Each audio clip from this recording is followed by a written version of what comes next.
Salam, salam sejahtera bagi saudara-saudara dimanapun berada sekarang.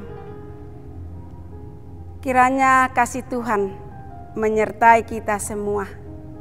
Sebelum kita menerima kebenaran firman Tuhan, marilah kita satukan hati dan pikiran kita berdoa.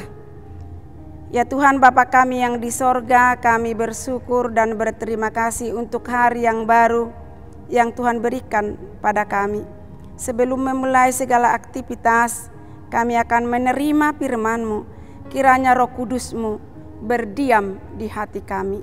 Dalam nama Tuhan Yesus Kristus, kami berdoa dan mengucap syukur. Amin. Bapak, Ibu, saudara-saudaraku yang terkasih dalam nama Tuhan Yesus Kristus, pada hari ini kita akan mendengarkan firman Tuhan dari ayat harian Sabtu 30 Oktober 2021 dari kitab Amsal pasal 15 ayat 13. Hati yang gembira membuat muka berseri-seri, tetapi kepedihan hati mematahkan semangat. Demikianlah kebenaran firman Tuhan. Bapak, Ibu, saudara-saudara yang terkasih di dalam nama Tuhan Yesus Kristus, mengapa kita harus dianjurkan bergembira? Karena dengan bergembira, hati kita akan tetap terjaga dalam kondisi yang tenang, dalam kondisi yang baik, sehingga pikiran dan perkataan kita pun akan menjadi positif.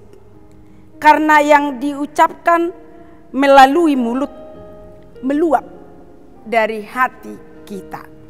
Lalu kapan kita memiliki hati yang bergembira?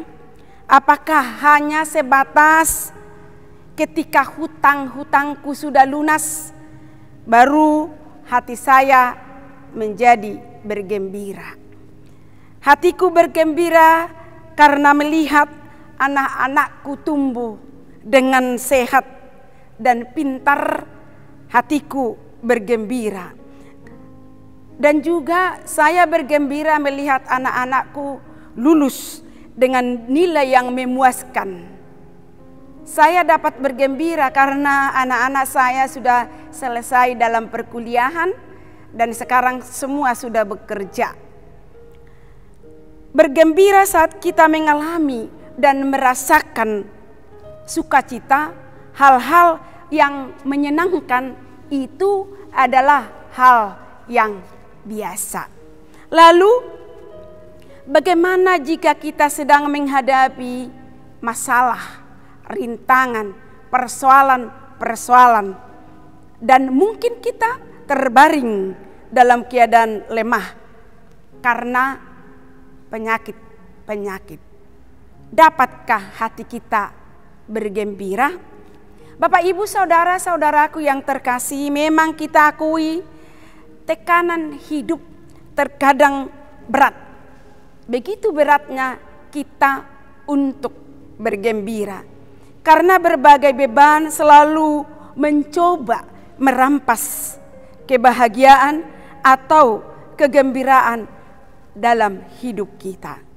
Tapi yang sering terjadi murung, cemas, takut, atau stres. Jika semakin dibiarkan, akan semakin menghilangkan rasa senyum dan wajah ceria.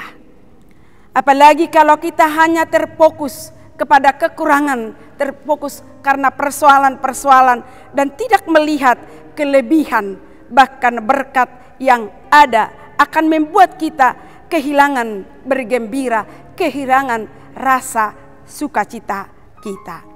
Dan bukan itu saja, bisa saja karena berbagai penyakit seperti yang saat ini begitu banyak orang yang mengalami penyakit stroke, darah tinggi, dan sebagainya, hingga kanker pun bisa menyerang kita. Lambat laun usia kita bisa dalam waktu singkat karena kita menghadapi penyakit-penyakit yang berbahaya. Tetapi dari sikap kita bisa kita belajar bahwa sukacita atau kegembiraan itu bukan tergantung dari kondisi, melainkan itu adalah merupakan pilihan. Artinya apakah kita mau tetap bersukacita dan memilih untuk terlarut dalam masalah. Itu semua tergantung dari pilihan dan keputusan itu juga di tangan kita. Sukacita yang sejati seharusnya tidak tergantung dari apa yang kita alami dalam kehidupan kita sehari-hari. Kenapa?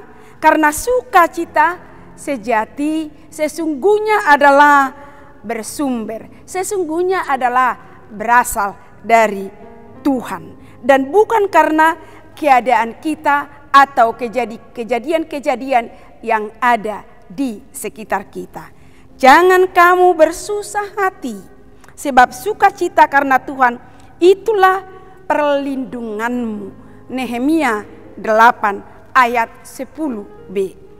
Kegembiraan atau sukacita sejati yang berasal dari Tuhan bahkan mampu memberkati kita untuk memenuhi keinginan hati kita.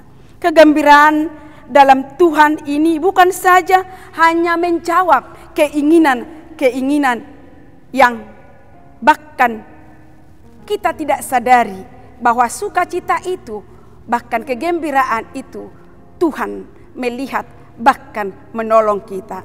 Meskipun tekanan hidup sedang berat atau kita sedang jenuh, kehilangan semangat, gairah, sukacita tidak sepatutnya hilang dari diri kita, karena sebuah sukacita sejati sesungguhnya berasal dari Tuhan dan bukan dari situasi yang sedang kita hadapi.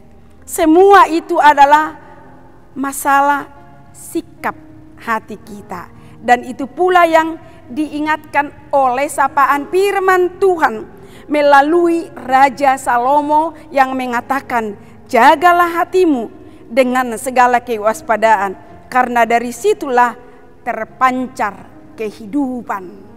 Amsal 4 ayat 23. Makanya banyak cara dilakukan orang untuk menjaga hatinya supaya jangan sedih, supaya tetap bergembira. Salah satunya orang dengan cara mendengarkan musik, dengan cara bernyanyi, dengan cara pergi ke tempat-tempat. Salah satu contoh adalah yang sering kita jalani, piknik dan melihat tempat hiburan, dan juga kita ke tempat-tempat yang bisa membuat kita senang dan bergembira. Jika kita memiliki hati yang bergembira, tugas yang berat pun bisa memang menjadi ringan untuk kita kerjakan. Sepertinya ada energi yang baru mengalir di dalam tubuh kita. Sebaliknya, jika hati kita suntut sedih dan stres, bisa membuat kita seringan apapun pekerjaan kita terasa berat untuk kita kerjakan. Kita menjadi lemah dan kita tidak berdaya. Lalu mana yang kita pilih? Terus menggerutu dengan muka masam, atau selama menghadapi masalah, atau menghadapi masalah dengan hati yang tetap gembira? Jika hati semua bergembira, kita akan menjadi semakin sehat dan juga menjadi panjang umur. Bapak, Ibu, saudara-saudara, renungan hari ini mengingatkan kita, hati yang gembira membuat muka kita berseri-seri, tetapi kepedihan hati mematahkan semangat. Ternyata Bapak, Ibu, saudara-saudaraku yang terkasih, selain menjadi obat yang manjur, hati yang gembira membuat muka kita menjadi berseri-seri dan orang lain pun akan menjadi senang melihat kita. Untuk itu, tetaplah bergembira di segala keadaan, sehingga di sekeliling kita juga kena dampak positifnya. Belajarlah menikmati apapun yang sedang kita alami dan yang sedang kita kerjakan. Yakinkanlah dirimu bahwa kita tidak sendirian. Ada Tuhan Yesus yang selalu mendengar keluh kesah kita dan yang selalu mengangkat beban-beban kita yang berat, sehingga kita bisa menjadi bergembira. Amin, kita berdoa. Allah Bapa yang di sorga, terima kasih firman-Mu yang mengajari kami supaya kami tetap menjalani hidup ini dengan penuh sukacita. Sekalipun kami tahu bahwa melakukan itu bukan hal yang mudah, apalagi jika kami dalam pergumulan, dalam penderitaan yang kami alami, bahkan penyakit. Kiranya Roh Kudus-Mu berdiam diri di hati kami, sehingga kami dapat bersukacita. Ya Tuhan, di dalam melakukan aktivitas kami, Tuhanlah yang melindungi kami, Tuhanlah yang menjaga kami, Tuhanlah yang memberkati kami. Di dalam nama Tuhan Yesus Kristus, kami berdoa dan mengucap syukur. Anugerah Tuhan Yesus Kristus, kasih Allah Bapa dan persekutuan Roh Kudus menyertai kita sekalian. Amin. Selamat beraktivitas. Tuhan Yesus memberkati. Shalom.